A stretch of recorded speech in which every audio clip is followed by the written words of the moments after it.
Well, the new stimulus bill has been announced, and frankly, there's not much of anything of interest in it, but I do think that it is my obligation to go through it. Because the most significant thing about this bill is its insignificance.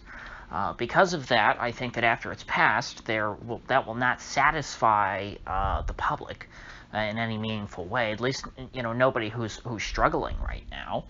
The bill has the $1,400 checks that Biden has been promising ever since he backed out on his $2,000 promise.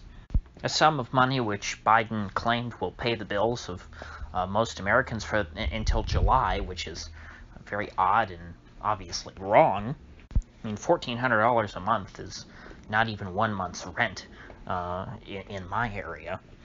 And of course, on top of that, I mean, without even leaving out utility bills and the like, food has become very expensive in this country.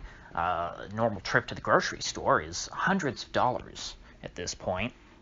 And so when, people who are struggling financially get this $1,400, they're going to blow through it pretty quick, I would imagine, especially since you have so many people who are so far in debt already. If you think about mortgage forbearance and rent forbearance, these programs, they don't just forgive your payments. These people are not living for free. They're accumulating debt. Forbearance implies that money will have to be paid back eventually. Now, we don't know when that will be. I think that there's no end of forbearance in sight.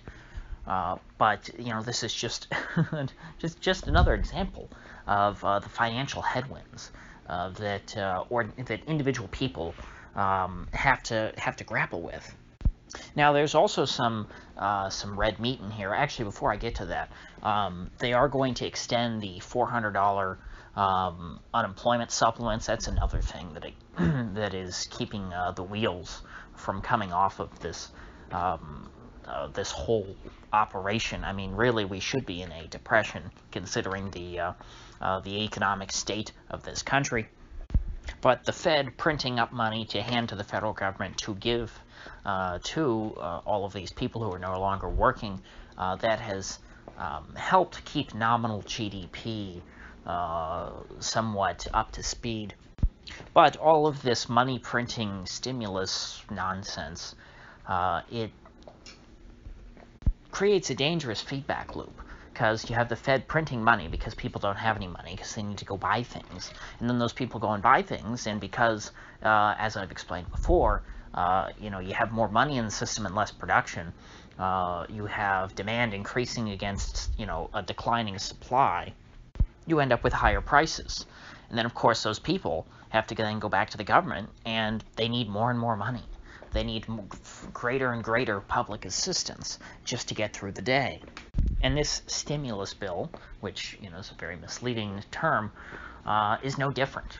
It is going to lead only to the next stimulus bill, and I don't think that people can wait till July.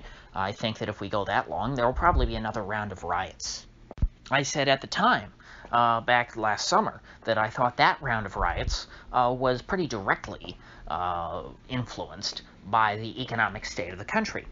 People become rather unreasonable when they're hungry for resources.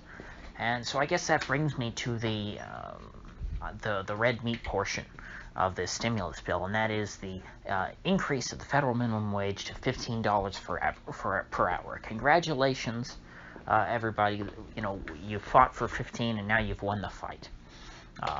Federal minimum wage will be $15 an hour, so says this bill. Now, of course, that's not the case. I do not think the bill's going to pass with that provision. You have Sinema, Kelly, and Joe Manchin. Joe Manchin is a Democrat from a deep red state that is a very low-wage place, very low cost of living.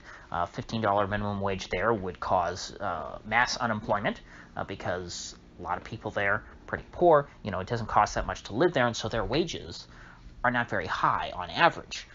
So raising their wage to $15 an hour arbitrarily would lead to mass layoffs across West Virginia.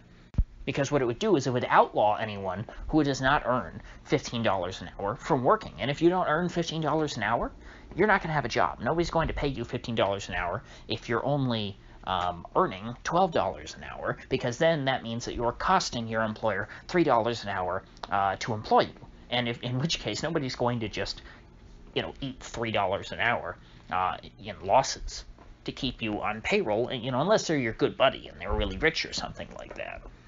And so Joe Manchin, I think, has no way that he could go along with the $15 minimum wage. Now, people have also talked about Kyrsten Sinema, and I think even Mark Kelly. Those two are from Arizona, which traditionally was a red state. Of course, now it's turning bluish. And the thing is about Arizona is that it is not like some. It's not blue because of an urban lower class, Democrat base. The people in Arizona, many of whom voted for Sinema and Mark Kelly, I guess you could say they're culturally left, but they're not economically left. They're members of the professional class. They voted for Sinema and Kelly because they thought that they are good people who represent their community, not because they want to see the minimum wage go up.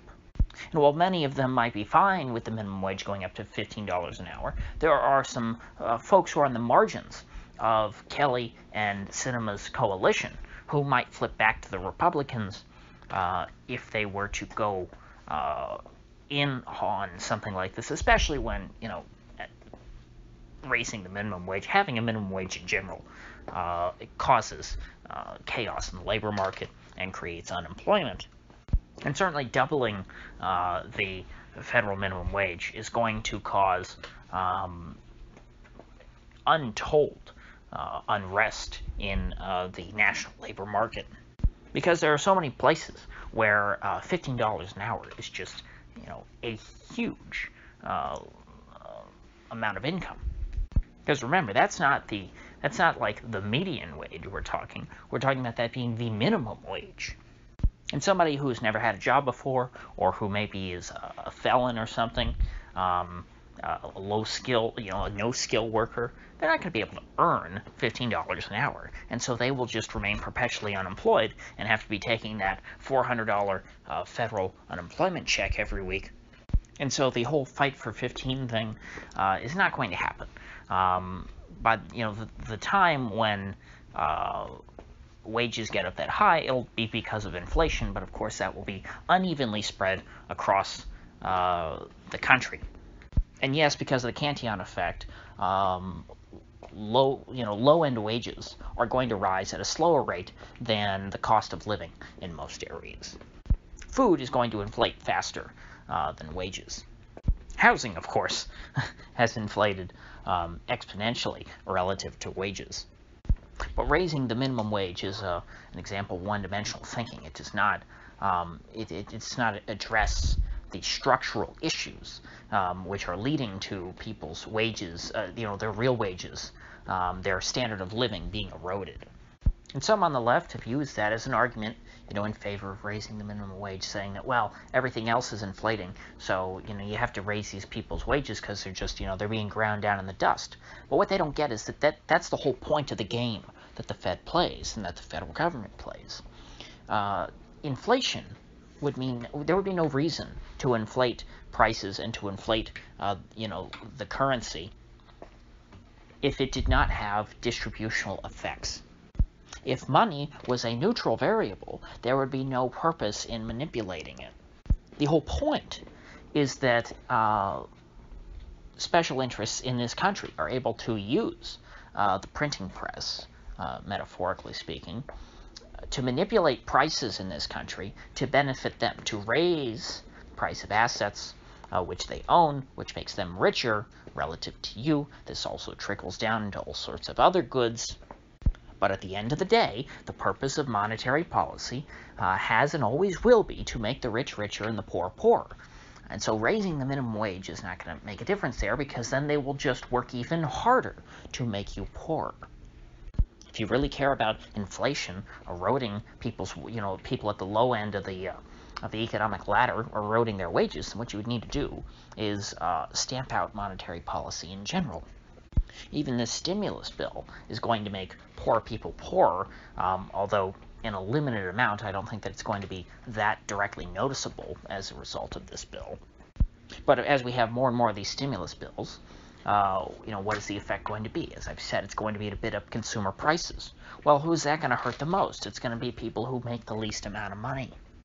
But I guess all that is really just an academic exercise, because I do not think that the $15 an hour minimum wage increase is going to pass. I think that this is going to be a vanilla bill. It's going to be extend unemployment benefits, hand people out their $1,400 checks, and that will not satisfy anyone. People are angry. They want their money that they were promised. They were promised $2,000. Now they're only getting $1,400. They're going to want a $2,000 check on top of this right after, because here's the thing: the people who need the money, it's not going to make a big difference. I guess the people who this will please are the folks who don't need the money anyway, and who just feel good about, oh yay, we're giving out free money to people, even though it's not really going to help them. I mean, obviously it's something, but when you combine it with, well, it's doing damage to them in the long run, and it's not making that big of a difference now, I don't know. I guess it could be kind of a wash. But as I've said in the past, this is the path we're going down. It's abundantly clear at this point, so I hope that they just step on the gas and get it over with as quickly as possible. Yields are already creeping up.